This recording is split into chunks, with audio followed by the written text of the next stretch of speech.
Welcome to Objectively episode 6?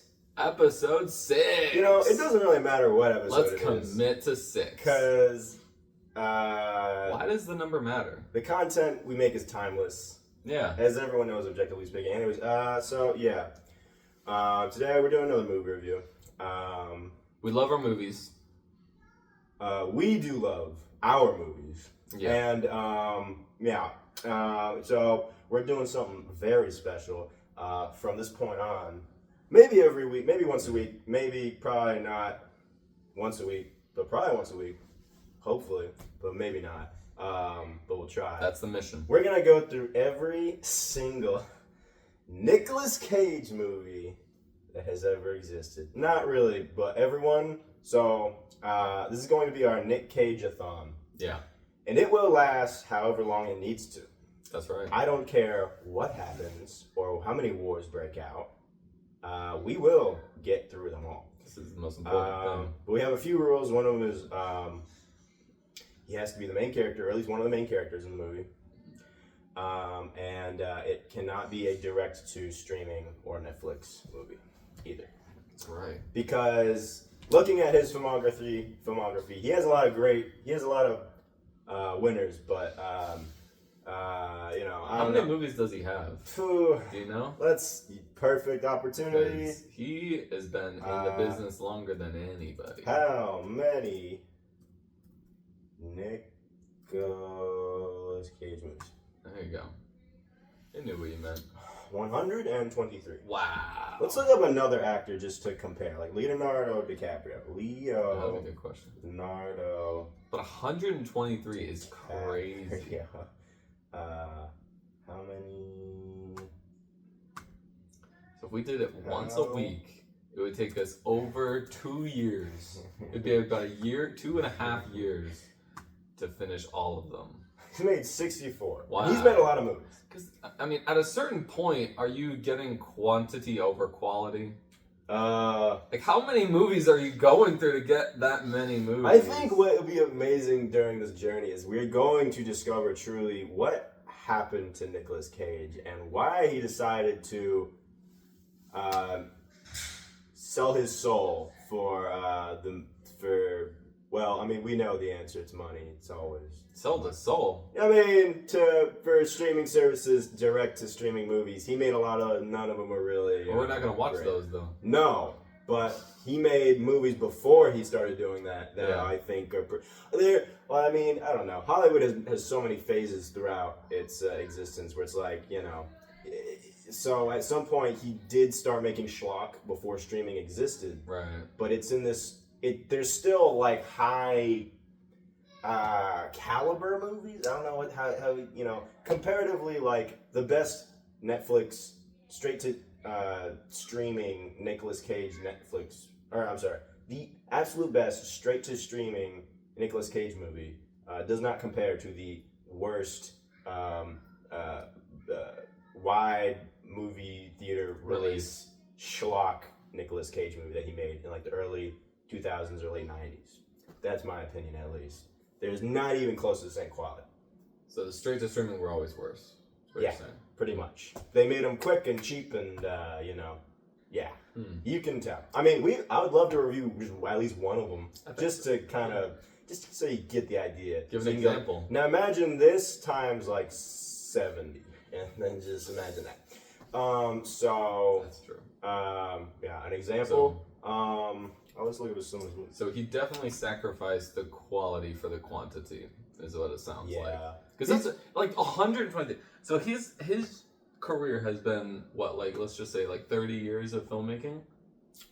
More than that, at least 40 or 50 maybe. Let's say 40 years. So 40 years of filmmaking, 120 movies. So that's how many a year? 12. At least 3 movies a year.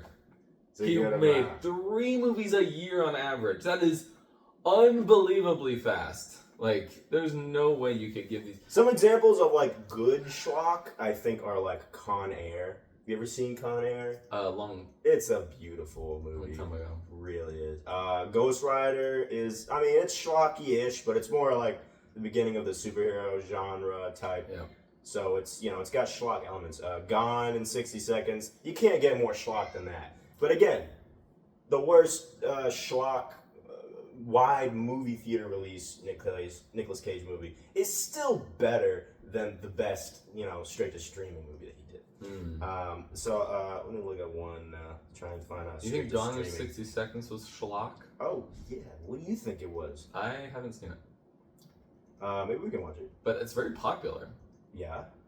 That you still would call it schlock? Yes. Even though it's very popular? Yes, sir. That's highly reviewed, highly regarded? Season of the Witch. That's a movie I saw. Oh. That's I don't know why most of his streaming movies aren't on his filmography list on Google. Probably because that's how unimportant they are to society. But yeah, Season of the Witch is one. The Wicker Man. That's a really great, funny. Have you ever seen that? Anyways, so today, we've already reviewed Vampire's Kiss, which is pretty early in his filmography. Yep. But then I decided to have this idea. We're having this Nick Cage-Athon, and I thought we should go through them in order. And it turns out he made 2 movies before Vampire's Kiss, which I thought was so weird because I was like, this seems like a movie, like the first movie. Yeah, it feels like a very. I'll show you just so I movie. can prove it to you. I'll show you the Nicolas Cage. So, Vampire's Kiss, 1988. Yeah, there it is. Where is Raising Arizona, 87. Wow. So Raising Arizona's first. And then the next movie, which we'll review next, is called Moonstruck, 1987. Is that his first movie? I think his first movie was this movie. Not the was first. Raising Arizona? Not the first movie he's been in, but the first one where he was like a leading role. Oh. Yeah. Okay. Which I thought was interesting. Where's Moonstruck on the list? It's, what do you mean? Later down? Is that 87. So was that? So I think that came after. After Raising Arizona? Mm-hmm. But before Vampire's Kiss? Yes. Dude, this dude pumps out those movies. That's it's crazy. I love Nicolas Cage. When he's good, he's great. And when he's not good, he's at least interesting to watch. It's like pizza. Yeah, it's like sex and pizza, you know? Nicolas Cage, sex and pizza. Those are 3 things that'll never... Those things I always think about. Yeah. Anyway, I think about them every day when I wake up. When I'm trying to go to sleep. Yeah. When I wake up and when I go to sleep. We talked about Vampire's Kiss. Fantastic masterpiece, classic, timeless. Pretty timeless. Today we're going to be discussing Raising Arizona, Coen Brothers movie. Let's look up a few facts about it just to get anybody who doesn't know what it is. Raising Arizona came out in 1987, directed by the Coen Brothers. Brief little synopsis. Fast-paced farce about an unlikely pair who go to an extreme lengths to have a child. When an incompetent robber marries a policewoman, they discover that they are infertile. In order to appease his wife's longing for a child, the man steals a set of quintuplets, or one of a set of quintuplets. All right. Have you ever heard about this movie? No, not before this review. This was very niche. Okay. It felt like. So, before I ask you what your initial thoughts are on it, how do you think it is compared to Vampire's Kiss? Not even in the same category at all. I think it was kind of refreshing to watch this movie after Vampire's Kiss, especially how closely Nick Cage looks physically to the guy from Vampire's Kiss, and then just comparing the quality of movies, because it's yeah, it's like... Well, in Vampire's Kiss, he's such a bad person. Yeah. And in this movie, he's... And his questionable. His heart is of gold, at least. He has good intentions, but... I love his character in this movie. He never, uses bullets. He never loads a gun. Yeah, he always leaves it unloaded. Yeah, which is okay. He doesn't really want to hurt anybody. He just needs... He's just using it as a means to get to, have a better life. I mean, is that initially why he's doing it though? Because he's robbing gas stations at the beginning of the movie without any bullets, and he does it repeatedly. This is the behavior of an addict, someone who is addicted to this random lifestyle he's found, and robbing people. is incapable of changing his ways. Yeah. It's very interesting. So what are your initial thoughts of the movie when you watched it? So it's definitely funny. The craziness that they were getting through was very outlandish. Pretty goofy. Yeah, a lot of making fun of loony, if you will. Yeah, almost very Looney Tunes like. Yeah, it was very like a lot of slapstick. Yeah. A lot of wacky humor going on, a lot of physical humor, and but at the end of the day, they were just trying to achieve their dream of having a family, to raise a child and be good parents, and they just were not executing their mission very well. Well, they tried. They tried, and they're surrounded by people who are like not like the guy they took the child from is a greedy, money grubbing, I don't know, cynical capitalist guy, and they're just wanting to raise. Yeah, and they just want to raise a child and make the child's life happy and make their family happy. So it's like they have good intentions. The other guy doesn't seem to have very good intentions. So taking it from those guys doesn't make me hate these characters. I mean, I didn't really see Mr. Arizona as that bad. Nathan Arizona. I didn't really see him as that bad of a character. I mean, well, it was pretty bad when they're like interviewing him after he robbed the kid, and the kid's like, I think it was Junior or something. He doesn't No, remember. that was a joke. That was a recurring joke. And he was like stealing the babies initially when the babies were crawling all over him. He was like, went back to the car, and the wife was like, "Which one did you get?" He's like, Nathan Jr., I think. And then they're just driving. He's like, "I love him so much." And he's like, "Yeah, he's great, Nathan Jr., I think." And it's just like, and then they go forward to where he's being investigated by the cops or whatever. And they're like, "So which one was it?" He's like, "Nathan Jr., I think." It's like, they're quintuplets, man. I mean, what do you expect? I mean, it's one thing for the guy who just robbed the kid, who met the kid for the very first moment, to not know who the kid is. I think that's why the joke hits so well, too, is because initially you're like, yeah, I mean, he's not the dude's dad. Of course, he'd be confused. But then it gets to the dude's dad, and he's exactly the same level of ambivalence towards it, like, which child is which. He's like, I don't know, that one, I don't know, whatever. Just one of them. One of them's missing. Well, there's 4 and there's 3. Subtraction. Yeah, but he seemed to be more interested in, like, making money than getting his kid back. He offered a $25,000 reward. Yeah, but then, what's the dude's name, the evil guy? Smalls. Smalls offered, give me 50 and I'll get your kid, and he said no. Or he's like, no, I'm going to call the cops. Well, he's like, how about you do give the 50? Well, Smalls. Actually. Well, remember what Smalls said? He said, "Yeah, I'm getting that kid one way or another. Yeah. And I'm getting my money's worth of him from you or someone else." Right. So it's like even more reason to give him the money. Well, I mean, I don't know. You don't negotiate with terrorists. Well, the guy's gonna kill your kid if you don't give him the money. I don't know. It seemed like What if he gave him the money and then he's like, "I'm not gonna give you back your kid"? That's true. Or what if you give him money and then he steals another kid? I mean, how much is a child worth on the black market? He's getting strong armed at a $50,000 now, and then the guy, theoretically might be like, take that $50,000 and be like, all right, I'm keeping your kid too. And it's like, oh man, it's almost like I lost 2 babies because that's what one would be worth. Yeah. Well, I guess at the end of the day, he just didn't seem that concerned about his kid. I think the level of concern could have been a little just didn't seem more. like it. And to be honest, he had 4 other kids. So, to lose one, it's like, hey, and who is to say you couldn't just get another one? I mean, you have 4 others. Your sperm made 4 your first, as soon as you started, you tried. So, I mean, you'd think you'd have, your luck's looking up. Well, I guarantee you didn't expect to have 5 in the first place. Yeah. So, having 1 less would honestly probably be a relief.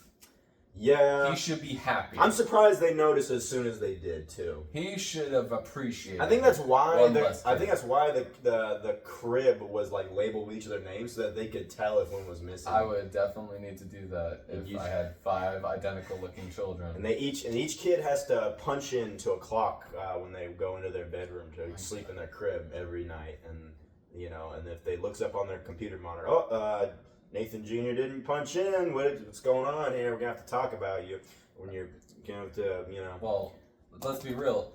You need to put a microchip in them. Put a microchip in their head. So then you can This hold was a wand in over them. this was in the 80s, so you know. You put a wand over them, and the wand will tell you what kid is who, and then you'll never get them mixed up. A wand? What do you mean? Like a microchip? Yeah, but they're in the 80s. Yeah, but they had computers.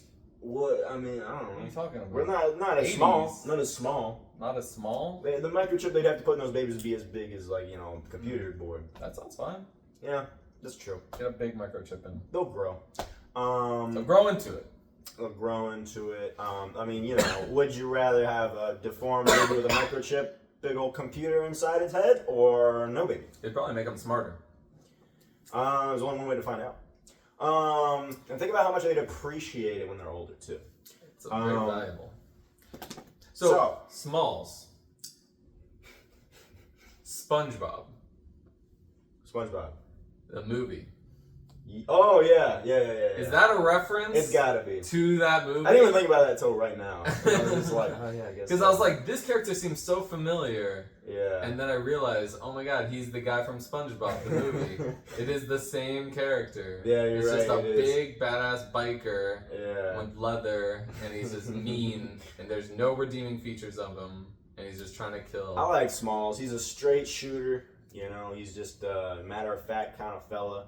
I honestly didn't like him that much. No, I didn't like him at all. I'm No, being no. facetious. No, I'm saying I don't like him because his character wasn't well developed. He didn't have a backstory. Well, he said, like, he was talking about selling his baby on the black market and getting some more money than $25,000. And then he was like, yeah, that's the same way I was found, or when I was a baby, right? That's what he said. And then when he got blown up, you see baby shoes falling. That was the only redeeming thing that he had. It was baby shoes on his head. It was like that was his entire character very backstory right there. interesting. Completed. That was very interesting. Like, what do you think about the tattoo? Well, what were the shoes? I think those might have been his shoes. Were that his When he was shoes? a baby? See, I'm so like the I shoes think, are so here's curious. what I see his character as this is what what's his name? High. This is what High thinks that this kid could grow up to be as, if not raised right. And that could either mean being raised by them or being the right way, or returning the baby back to Nathan, Arizona, and having him raised by them. So, and there, while he's having these nightmares, he's unsure of the future. And what Is he afraid that his child is going to become like Smalls? And I think he also thinks he might going to become like Smalls. Become like Smalls, or that he, through these events in the movie, that he is like, closer morally to, or reflecting more morally closer to Smalls as the film progresses. Because he's an outlaw like Smalls. And I think that's exactly what that tattoo was he saw that and he was just like, oh shit, this guy's me. And that's I think that's interesting when he like pulled the pin and he studies the pin. He's like, I'm so sorry. It's like almost like he's like killing a part of himself while doing sorry. that. Yeah, very symbolic. Interesting. Lots of symbolism in the movie. Yeah, just such a beautifully made movie. Like every detail about it is so intricate. It's goofy and as fuck and very fast paced. So it's hard to pick up on some things sometimes. But yeah, I mean, just the camera work alone is so intricate, and you can tell they put so much time into it. That shot in his dream where it starts from, it's like a wide shot of the house, the Nathan, Arizona house, and then it zooms in super fast to the window, and there's a ladder up the window. It goes up the window, and then it goes into the room, and then there's the mom sitting there by the crib screaming, and it just like zooms in right up to her face, and she turns around and then straight into her mouth, and then he wakes up, and it's like, wow, that was that took a lot of planning to make that one shot that lasted like 2 seconds. It's like, wow, very intricate. Very thoughtful. There's like a million shots like that in this movie. They don't make them like this anymore, as the kids say. I like the scene with the diapers, the diaper heist. Yeah, that was very very intricate. Really thought through. There's so many jokes in that I want to talk about.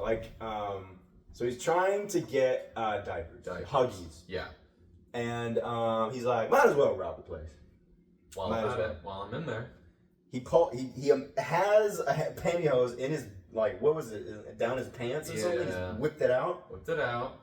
Put it on. Means he always has that on him, which is great. He has a gun with no bullets. He didn't even have a gun. I don't think so. He had a gun. When he was robbing the Huggies. That's how he knew that. What? Yeah, when he was robbing. Did he have a gun? That's how he was robbing it. How else would he have robbed it? I thought he just had the pantyhose on his hand and that's it. No, he had the pantyhose on, then he put the gun to the guy in the front. I don't think he had. But there was no bullets in the gun because later the girl was like, "You can't keep doing that." And he's like, "It's not illegal when you don't have any bullets." And it's like, oh. I do remember him saying that, but I don't remember having a gun. Maybe I'm just tripping, but every single character he interacts with throughout that chase has a gun, which is so funny. Yeah. Immediately the store clerk has a gun and tries to blow his head off. Yeah. It's like, wow, that's really insane for a store clerk just to be ready to just be doing that for some Huggies and all the register money. And what else have everyone? The cop who's shooting him, constantly just trying to blow his head off. Yeah. Has seemingly unlimited rounds. Very. And I love the. Okay, so he has unlimited, and that's a thing in movies that happens a lot, where it's like, a gun only has like, 8 to 10 rounds usually. Yeah. Or a handgun. If it's a revolver, it has around 6. And he got a revolver. He's shooting unlimited rounds. It's something that happens in movies a lot. They're writing the script and they're writing an action scene. They don't really think about details like that. They don't really care. It doesn't matter. The action is what matters. Yep. So they're in this scene and it's happening. I'm like, another one of these where they're not thinking about the realistic, situation where he's shooting and just runs out of bullets because they don't want to have a scene. You don't have time to have a scene where he stops and he starts reloading and then it's very stormtroopers from So Star he keeps shooting. He's not reloading, and then he runs into that other store, and the store clerk has a shotgun, a 2-barrel shotgun. He shoots 2 shots, right, as many as it holds. Yeah. And then he stops to reload. I'm like, oh, well, so they showed him reloading, but not the revolver guy. And then so he reloads 2 shotguns, and they show you him doing this. And then he starts firing unlimited rounds at the guy. Yeah. I'm like, oh my god, they know exactly what they're doing. This is all. That was all on purpose, and it's like that is so funny. They're blatant about it. Yeah, it's like almost like a commentary on that exact trope in movies. That they always do that, and they're like, why not just like play it as like ridiculous as we can? Oh my god! Like I didn't think about that. Taking the time to film the scene where he's reloading the gun shows you everything about the joke that they're trying to focus on, and it's in the background. It lasts like 2 seconds. You don't even think about it. Yeah. But if you never notice that the cop never stops to reload, you would never notice that the guy is reloading. Yeah. You would just think, it's just happening all so fast that you wouldn't think of it. Like, this is just what's happening. And then he just keeps firing. And it's like, it's so funny. So many jokes in the background of every scene. Let's talk about characters. Yeah. We've talked about High. Mom, the wife. Ed? Yeah, Eddie. Yeah, High and Ed. Edina. Ed, short for Edwina. Was that it? Edwina. Something like that. Yeah, Ed though, which is a weird name thing to call a woman. Yeah. Ed the whole time. But she represents law. Yeah. Well, yeah, and then there's this scene at the end where she's like, she's talking about where she's a cop. They're going after the baby because the 2 guys took the baby. And she's talking about maybe we're not good for each other. Maybe we should split up or something. Or I don't care about myself anymore. I don't care what happens to me. I just need to save this baby. And it's like, oh man, this is like dark. And then, and she's saying it all very straight faced. And then she's like, I signed an oath to the American Constitution. And then she starts crying. I'm like, why is that the part you start crying? That is not the thing you should be worried about.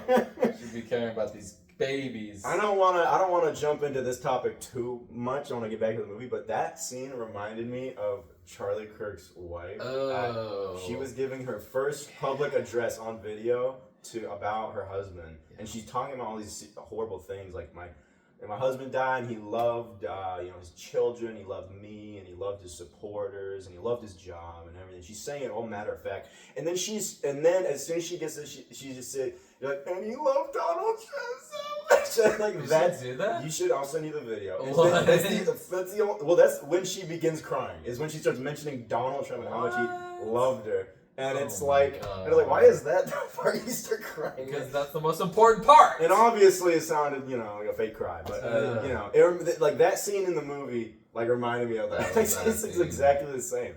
But, the writing is just so fucking funny. This movie is like if you tried to make like a Looney Tunes cartoon in real life. Live action. And for adults. And it's like, And it's also so funny because, like, the plot, it's like a funny...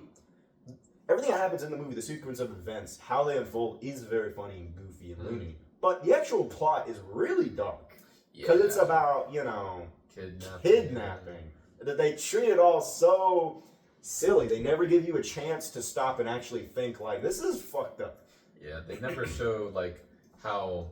Well, they don't get to do that since they don't make the parent very sad about it. Yeah, like the parents don't take it seriously, so you don't take it seriously. If they made change the way the parents felt about the whole thing, the entire movie would be completely different. Yeah, I'm just realizing this now. They almost never really show the mom's side of it. They show her in that dream where she's screaming, and then I don't remember the mom much I think she just disappears out of the whole movie. I think even at the end when they bring the baby back, she's not there. Like you don't get to see her be like, "Oh, my baby's back" or something like that. Like happy, like you just never see her again.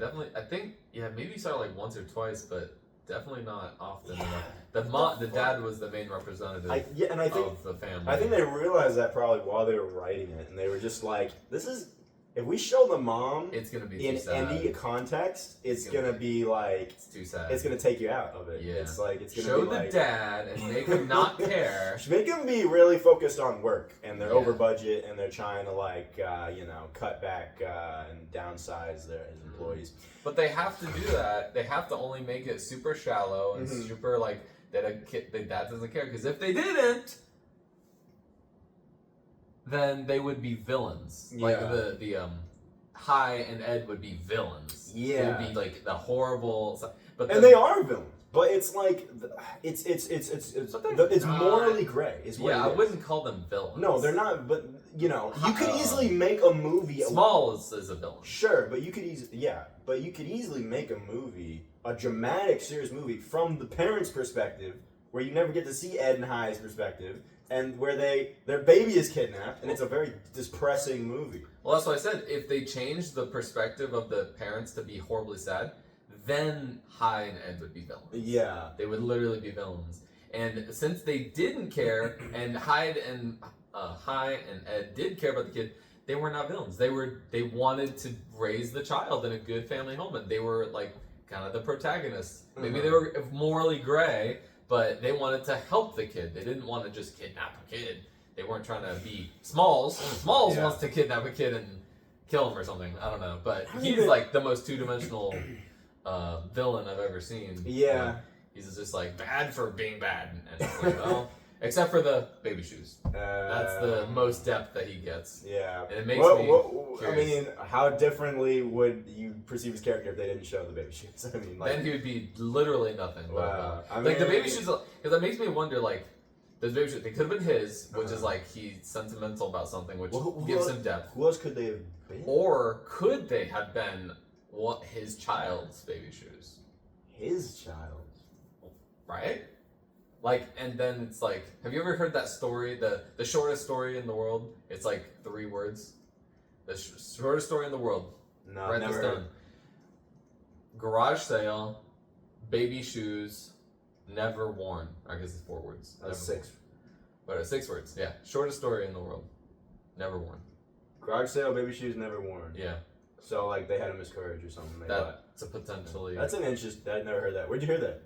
In school one time ago. Wow, never heard that before. That's interesting. Yeah. And that's pretty sad. Yeah, and that, him having those shoes, that made me curious of, like, why does he have shoes? Why? Interesting. What reason? That could be some context to it. That's why I say, those baby shoes change him from flat, 2-dimensional nothing to, like, a this guy's interesting. Yeah, what is because this? like most movies, if you've had a guy, if most movies they wrote a guy like, especially today movies, you read a guy like Smalls, you know, he would literally be two-dimensional to the furthest extent. You know, it's like the most limiting character you could possibly make. Where it's like no baby shoes, no nothing. They don't waste a second worrying about the villain's backstory. It's just about bad guy, good guy, fight. It's like, but they actually, the fact that they did take some time to put a little something like that in there. It's like, every single, because that's what real life is like. No one is just like, no one's just born and they're like, I'm fucked up. Let's go kill some motherfucker. Like, there's a root cause, there's a backstory to everything. Not that makes it justified, but, there's a reason. People are not two-dimensional.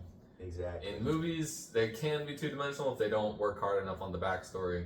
And Smalls, baby shoes, that helped his character, but he was still pretty two-dimensional. Yeah. Like, for villains, is pretty two-dimensional. I think they probably could have worked on his character. They could have given maybe a scene or two more where there was something going on.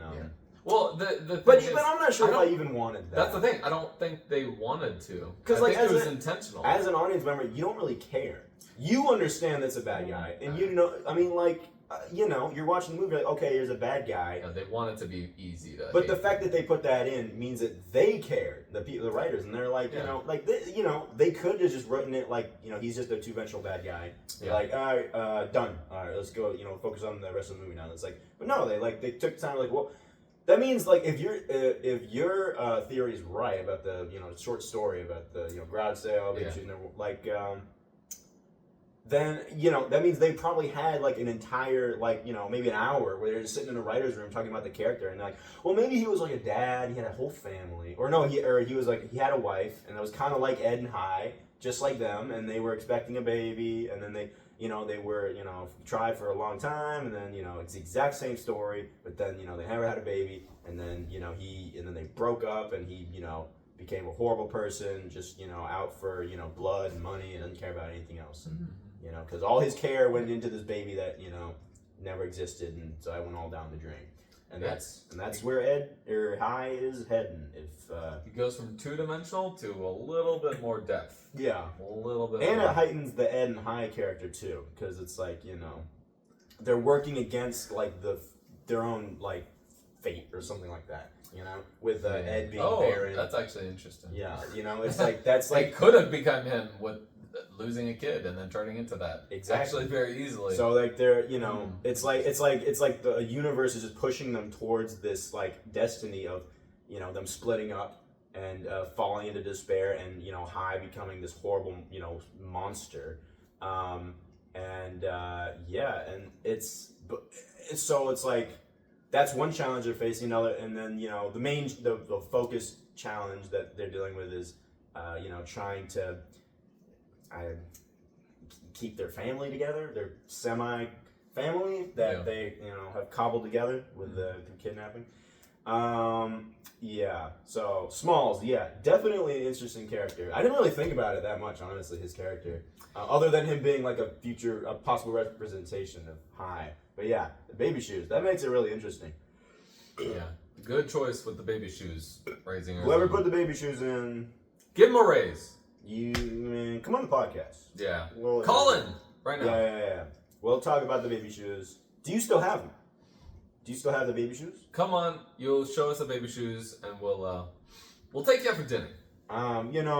Light candlelight dinner. Mm-hmm. We could have some wine. We need to buy out the restaurant, so it's just us. Well, that's kind of expensive. This is the baby shoes guy. But I don't have the. You can't half-ass a dinner. We could take it alone. Take it alone. Buy out the restaurant for a night. Hire a mariachi band. Oh, okay. Well, maybe. You can't. You can't. A lot of money. Cheap. You cannot go cheap on the mariachi. Okay, fine. You keep adding. Okay. When you go around New York, like, when you walk around New York on the street, there's usually a dude playing like violin in the park or something. You pass him a few quarters. Say, hey, I'll give you like a whole $20 bill. Come here for the night. You know what I'm saying? The local. They're desperate. The street mariachi band guy. No, you didn't have one of those. Snake Charmer. The fucking what's the saxophone players on the street? Snake charmer. Snake charmer. My mind is went straight to thinking that. Oh yeah, the snake charmer. Yeah. Yeah. The local snake charmer. I know what you're thinking. Love that. You know, that's very romantic. So yeah. Smalls, great character. The two guys. What else? Oh, the friends. Yeah. What was the actor's name? His famous actor. John Goodman. Yeah. He's John Goodman. He was a good man. He's a good. He still is. He's a good man. One of those good men. A good many men. He's a great man. The other actor, guy, I've seen him in a few other movies. I don't know him, You probably haven't seen him. It was he's kind of interesting because I feel like almost everyone in the movie became super famous except for that guy. Everyone else except for Smalls, maybe. Like you got Nicolas Cage, the mom, who's super famous. John Goodman. The dad, the Nathan Arizona guy. Yeah. I've never seen him. Yeah, you're right. I mean, yeah, yeah, I don't know. By contrast, that one extra guy was hanging around these other superstars a lot of the time. The only other movie I've seen that actor in is a movie called Once Upon a Time in New York?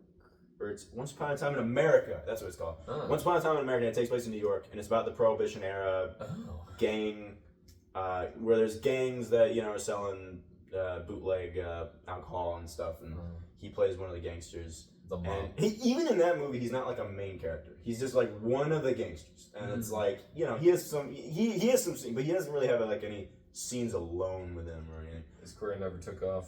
No, yeah, I don't know where he's at. Probably get him on the podcast. Call in. And he was good. It's fine. Wasn't that those two characters, honestly, they were funny. They're probably the goofiest characters acting wise, I think. Everyone's acting is pretty heightened and goofy, but they're like man children. How like when they were robbing the bank. Yeah, and they was like, get down or freeze, get down. He's like, which one, young whippersnapper? And then he's like, Ed, what do you want him to do? He's like, I told you not to use my real name. He's like, you wanted us to use code name? He's like, yeah, we got code names. We're professional. Yeah, hear that, everyone? And then, and then he's like, oh my God, where'd the bank tellers go? He's like, Ed, you told him to get down. And he's like, yeah. Oh, yeah. That's right. And, get on up. Yeah. Oh, man. Honestly, like, I didn't really care about the part where they were robbing the bank or anything. The best parts were with them were when they realized that they actually care about the baby and they're trying to take care of it, like, seriously. And it's like, and they keep leaving them behind. Oh, and they're like, oh, no, and, yeah, it's so where they're like till the gas station guy like count to 280 or 2087 or something, and I'm gonna come right back. So don't think about stopping or nothing. And then he's like, all right, and then he's like, oh damn, he's like 1, 2, 3, oh fuck this, and then he gets up and they left the baby there, so they drive and there's that shot where the baby is there on the road, and then the camera kind of pans up and the car is just speeding towards the camera, almost hitting the baby, and it halts to a stop right before it hits the baby, like by a hair. And it's like, how'd they get that shot? I imagine that it was in reverse. Yeah. Yeah. I was gonna be like, well, did you know? Oh, they didn't actually almost hit the baby. They had to have multiple babies on set because they had to do the scene over and over again. And sometimes you gotta break some eggs. Sometimes you hit a few babies with a car. You gotta make an omelet. How you gonna make some omelets? We got lots of babies. I don't know if you've noticed. There's plenty to go around. Crack a couple babies. For the sake of a movie like Raising Arizona, that's worth it. We have too many babies. Saturated in the baby market. Yeah, they're good. They're kind of like just like man children. Like they're like children. Look. Gonna be honest, they're dumb. Not the they are brightest. Dumb. I think there are stupid. Hold on, let me idiot babies. they don't know anything. There are some things they don't contribute to anything. I wrote down some notes. Just a couple. No. They're horrible. Yeah. They cared They for the have no baby. redeeming factors. Care about the baby. What's so good about a baby? ChatGPT, ask it, what's so good about a baby? Yeah. Nothing. We should have ChatGPT on the call. ChatGPT answers like, there are no actual redeeming qualities. Oh my lord. One redeeming feature. Two on my phone. Erica. Do not cut this out. Okay, I think I have to cut this out. I want to get my notes. Oh.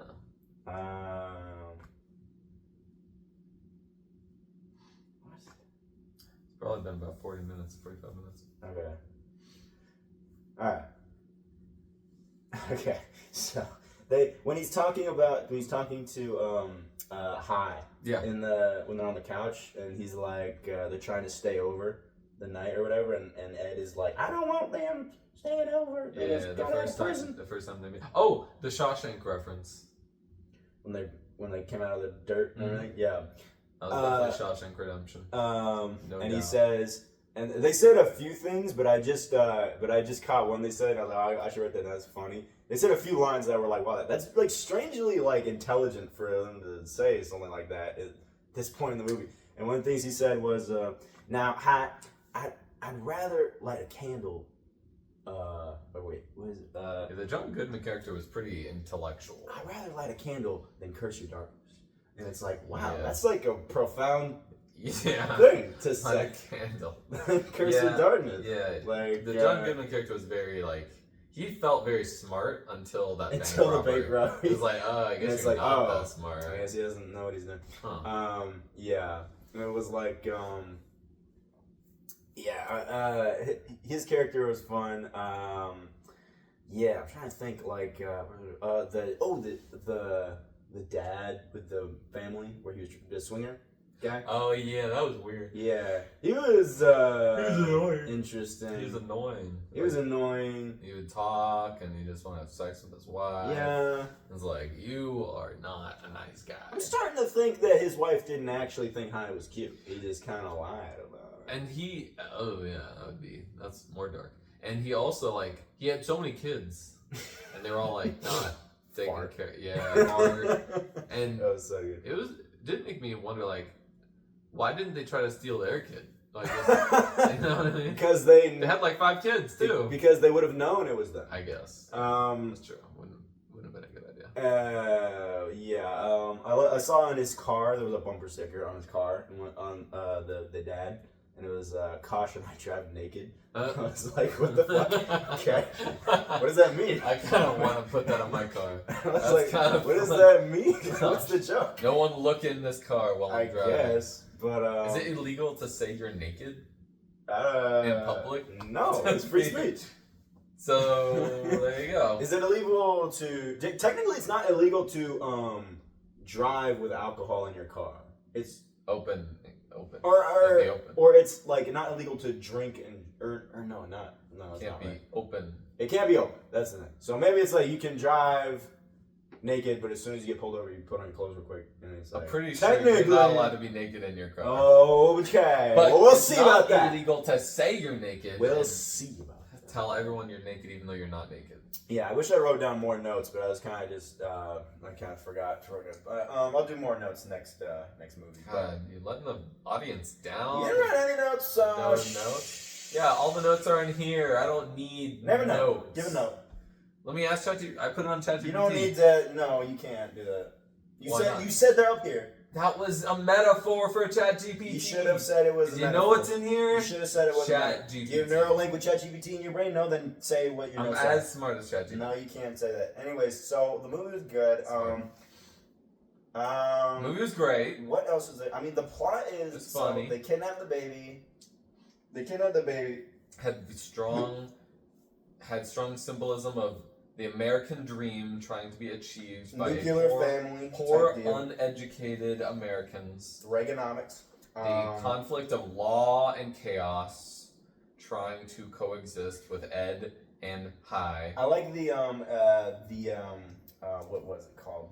When he's getting out of jail or whatever. The probationary like interviewers, and they were like, Ed, now you're not just telling us what we want to hear. Now, are you? He's like, no, sir, I would never do that. You're not lying to us, are you, Ned? He's like, no, sir, I'm not. They're like, you're not just telling us what we want to hear now. No, sir. He's like, because we only want to hear the truth from you. He's like, well, then I guess I am telling you what I hear. What did we just say? We just told you to not say that. It's like, God, jeez, Ed, you're really, making this hard on us. You're making this hard for us. And then he's just, I'm sorry. I mean, like, that's like such a simple joke, but at the same time, that is probably what it's like to be in a probation hearing. It's exactly that's what all. That's what it's like to be in a job interview. Like, that is exactly what it's like to be at a job interview for a new job. It's like you're telling them what you think that they want to hear, but they don't want you to just say that. They want you to just be honest yourself, and yourself as in like a good worker, someone they can trust. And it's like, well, how am I supposed to prove that to you if I don't? They want you to say exactly what you need to want. They want you to be honest, but you want to get the job, so you have no reason to be honest. You just want to get the job. They want you to only be honest because there is nothing that can benefit you as being interviewed to be honest. There's nothing that can benefit you. Only tell them what they need to hear and what you know can get you the job. Once you got the job, you can worry about it after. Yeah. Well, being honest, I mean, it only helps you if it helps you, which yeah. You know what I mean? If it doesn't help you, then yeah. Paradox. That was funny. What did they say? They said, what was that line they kept saying? It was a simple line. It was short. It was like I think it was like 2 words. They're like, all right, or something like that. Or when they gave him, do you remember what I'm saying? When they stamped the page and they were like, all right, you're approved. And they were like, what did they say the first? Because he went through 3 different interviews, right, at the beginning of the movie for probation. And it was like, and they were, what did they say? They said, it's probably in your notes. Check your notes. No, I didn't write it. Oh. Those are my only notes. Those two things I wrote down. Oh, wow. Next time I'll write more notes. You should have a camera that looks at your screen. What do you mean? Like a screen-mounted camera that you could put on this thing. We should have 12 different cameras all around the room. Yeah, we need multiple cameras. And every second just be constantly changing to each different camera. If we want to be successful, one camera's not going to cut it. Exactly. Right, audience? You think Casey Neistat's got one camera?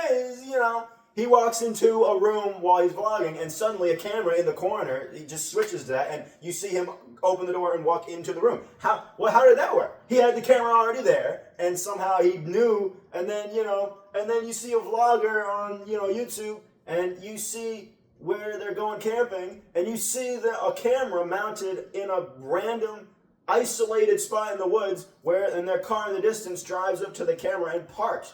How did that happen? They had to set up the camera before they drive up to the camera, to the spot, set up the camera, drive a mile down the road, and then drive back so they could get a stupid shot of them parking. Like, oh God, I just found this random spot here. I'm just gonna. No, you didn't. You planned this out, anyways. So we should do something like that and make a conspiracy, and then it'd be cool. So any that was a route. Closing thoughts on Raising Arizona. Good, heartfelt movie. I think it's worth the time to watch because it's honestly kind of unlike a lot of movies. Yeah, it's very unique. I don't know if I could ever compare it to any other movie I've ever seen. I don't know, other than like a Looney Tunes movie. Yeah, it's like I would watch it even if you didn't think you're gonna love it just because of how unique it is. Because it's I like to watch things that are unlike other stuff. So. Watch it. And I think that it describes like Nicolas Cage's early movies that he made when he was younger. Mm-hmm. Early movie career, like perfectly. Like movies that are like unlike any other movie, but are like, unforgettable after you watch them. It's just like, oh wow. Vampire's Kiss was definitely Vampire's Kiss in different ways, but yeah, it's like, there's jokes in that movie I'll never forget because they're so like, that's weird, like, and then I can't stop thinking about it. Like the day after I watch it, I'm like, that was so weird. Why did he do that? And make movies weird again. Make movies weird again. Mm-hmm. Yeah. Why is Hollywood so afraid to make weird movies? Because Hollywood is just so woke. They're Jews. Oh my god. Cut that out. Nah. What if I said Israel? That's not technically the same, is it? No, it's not the same. but do you want me to cut that? Nah, that's okay. That's okay. Closing thoughts. I'd say definitely watch this movie. It's great. All the performances are great. This is honestly one of the more tame performances of Nicolas Cage. Mm-hmm. Like, this is probably the most normal you'll ever see him. Except there's another movie we're gonna watch down the line. It's like probably gonna be a while till we get to it, but it's an earlier Nick Cage movie that I'm excited to force you to watch for this podcast. I like movies, and it's probably one of the best movies I've ever seen him in. But what is it? And it's called Red Rock West. It's like a noir. It's a noir mystery. Like it's pretty good. Red Rock. Yeah, it's hard to say. I know. When I first saw the movie, I was like, this is a weird movie, and I tried saying like Red Rock West, and I was like, oh, that's really hard to say. And I was like, this tongue twist. And I was like, this means I should watch this movie because it was like really difficult to say the movie. That's a really weird thing to say, actually. Red Rock West. Say it 3 times fast. Do it. Red Rock West. Red Rock West. Red Rock West. Wait. Tell what? Yeah, but I'm gonna commit to this in order type deal that we're doing. Nick Cage-Athon. Yeah, is it gonna be in chronological order? Yeah, from the year that came out. Well, we've already done Vampire's Kiss, but there's this movie and then the movie right after Raising Arizona, and those 2 movies came out right before Vampire's Kiss. Okay. And then the movie that came out after Vampire's Kiss. Do you have the whole list? Well, it's his IMDb, so I can just look up his. Yeah, but you don't want to watch a lot of the movies you want. No, but I know I just. So how many movies do you think total apart? How many movies is this series gonna be included? Well, he made so. For the people. Because I remember I looked this up before just to be sure. Because if it's like. Because one a week, I mean, there's gonna be a lot of movies. If I categorized them and boiled them down to like the smallest amount, just in terms of like what I think are like good movies he's done, not just entertaining. Yeah. Like, I think quality movies. Then like it'd still be a lot of movies. Yeah. So let's see. Come on, boy. How long? Oh my God, this is taking so long to scroll through. It's insane. All right, so. You want to watch all those? We're not gonna watch them. Is what I'm trying to say. Is like we're like all of the straight to streaming movies. There's like 70 of those. Oh, jeez. How long do you want the series to last? Months? It's gonna take a while. I'm not gonna lie. It's a Nick Cage-Athon. It's true. It is all. So okay, Raising Arizona was in 1987. The next one was Moonstruck, same year. Yeah. And then Never on Tuesday, which I think he was in, but he wasn't the main character. Then Vampire's Kiss, 1988. Then a movie called Time to Kill, 1989. Wild at Heart, 1990. So these are the movies we're going to watch, is the movies that I'm naming. Okay. Where's that? Red Rock West is the one after that we're going to watch. Leaving Las Vegas is the one after that. The Rock, 1996. Then Con Air. Then Face Off. Have you ever heard of Face Off? No. I've heard of that. It's amazing. I don't really want to watch City of Angels because it's just a stupid rom-com. Snake Eyes after that. 8mm, fantastic movie. Bringing Out the Dead, fantastic movie. Gone in 60 Seconds. The Family Man. Jesus. Adaptation. Matchstick Men, National Treasure. Lord of War. World Trade Center. The Wicker Man. Ghost Rider. My God.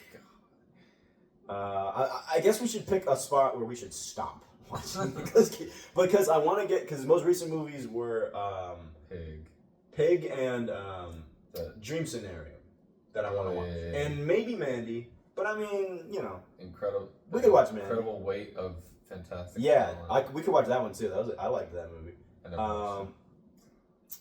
Kick-Ass. He wasn't a main character in Kick-Ass, is the thing. So this is the movie I wouldn't consider watching, just to like shorten the list. But it's still a good movie, and he is good in it when you see him in it. Have you ever seen Kick-Ass? Yeah. Yeah. So it's like The Sorcerer's Apprentice. I probably wouldn't recommend watching that, but I mean, I watched it when I was a kid and I loved it, and now I'm an adult. I'm like, it wasn't that good, but or we could watch it just for nostalgia. We're already at like 25 movies you've listed. Yeah. So. Season of the Witch. After all of that, finally, Season of the Witch. Then there's the second Ghost Rider. Oh my god. Ghost Rider 2. That is the second one. And then now begins his whole straight to streaming movies. So let me just see how long it takes to scroll through all of these before we get to like one of the good movies like Mandy or Pig. Oh, Mandy. Here we go. Mandy, and then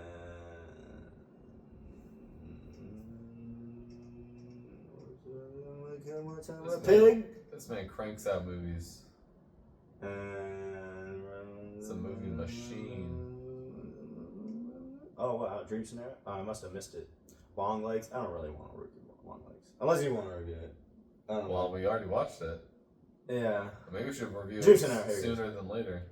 Yeah, I think Dream Scenario will probably be the final movie to complete this Cage-Athon.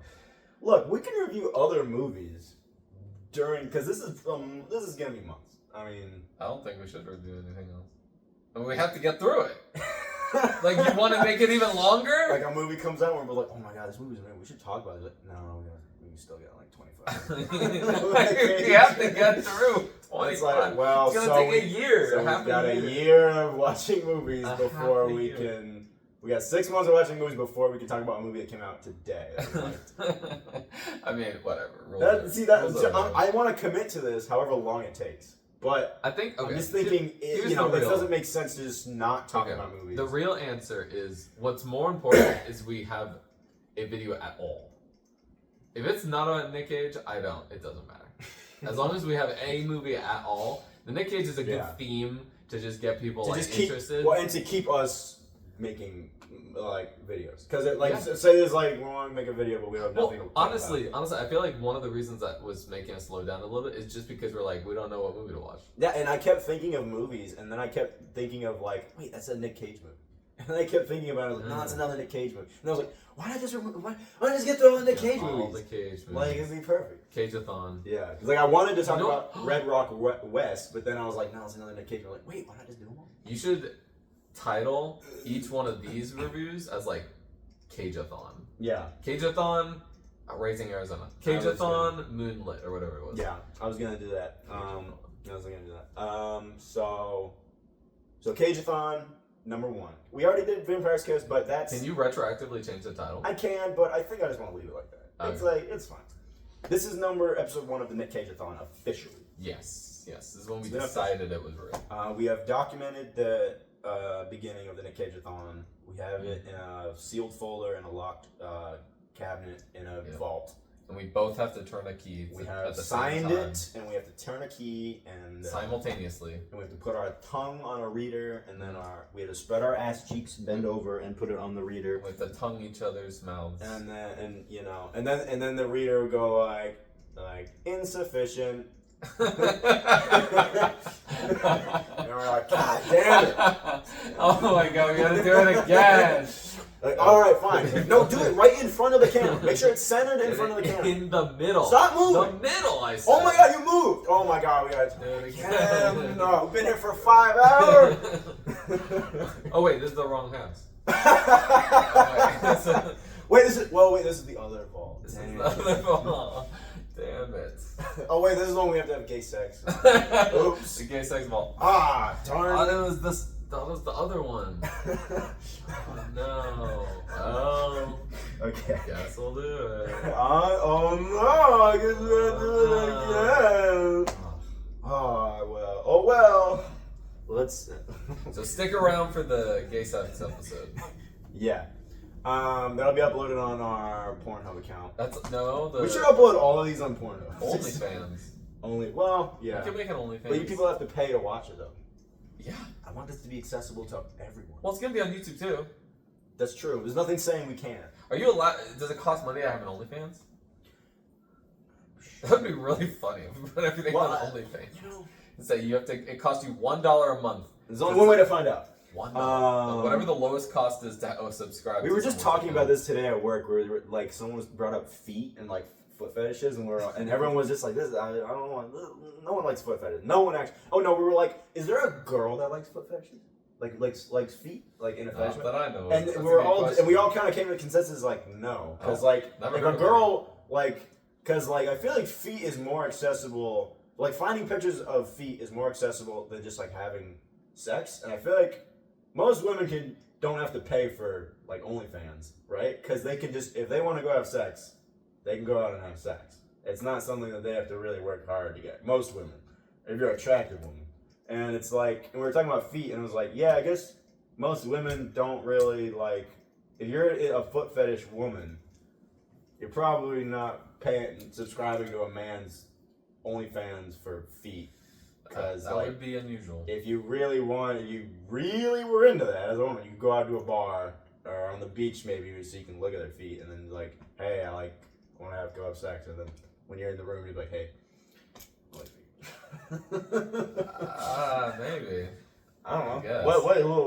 What's complicated? Well, a man could also go look at women's feet on the beach, so it's the same for a man. But then he doesn't want to be creepy. What if he's got a what if he's got a reputation? Gay feet videos. All the time. I did extensive research on this topic. And is it there? I have been brainwashed by Israel to be attracted to feet now. I'm sure there's lots of foot women's content about foot fetishes. But yeah, I'm not gonna look at I've never seen that before. I've never seen that before. Anyways, what we were saying was back to the movies. I forgot where we were doing. I didn't even get to my point in the story. Yeah. We were talking about, they were like you could probably like shave your feet like smooth and then upload pictures of your feet on OnlyFans and say you're a woman and then make money and then like millions of dollars. We were thinking about it. I feel like people have done that before. Not gonna. You got masculine feet, so thank it's you. Not gonna really work. Well, that's why you shave it smooth. It's still masculine. What do you mean? You have muscular feet. They're not muscular feminine. Feet. They're not feminine. What does that even mean? What do you mean? What does it mean? What's Veins? muscular mean? That's part of it. What else? You got like big toes.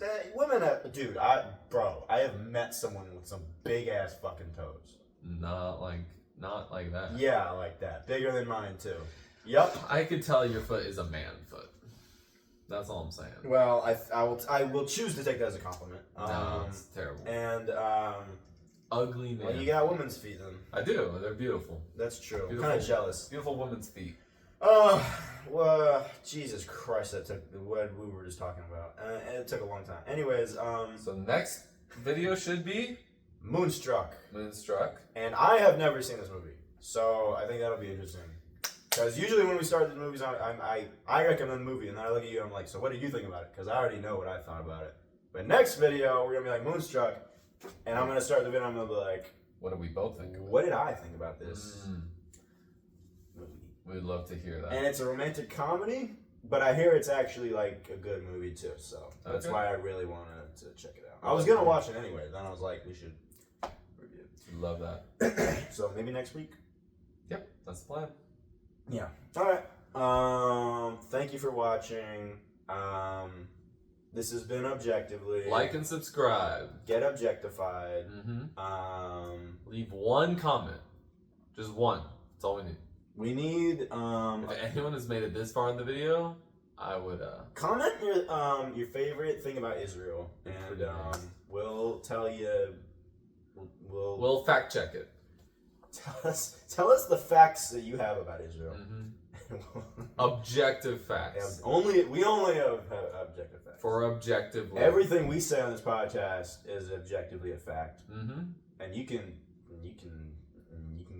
take that to Israel. You can objectify that. Hey, Israel, look at this YouTube video. These people talking about you, and then we'll be like, hey, yeah. Should have a whole video based on Israel.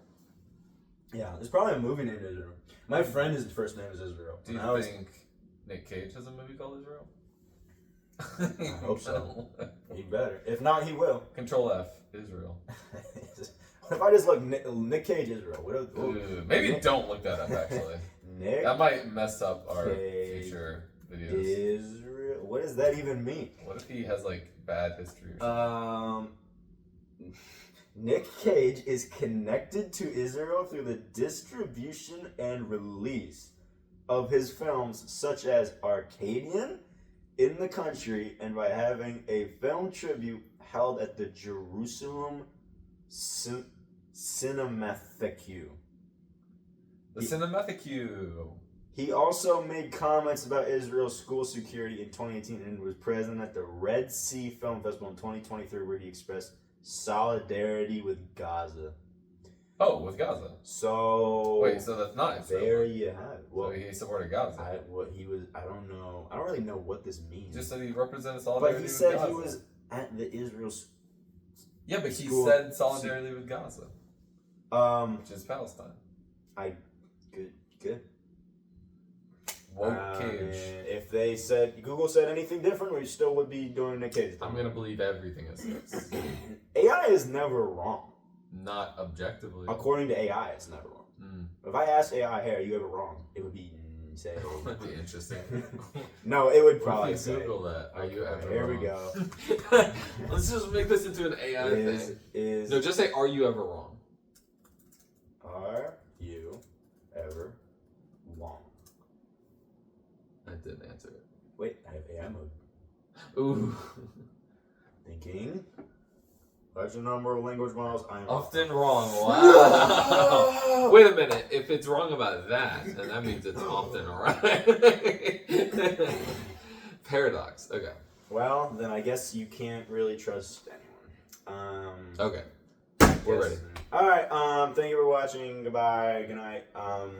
Thank you, everybody. Palestine. Thank you. Thank you. Have a good night.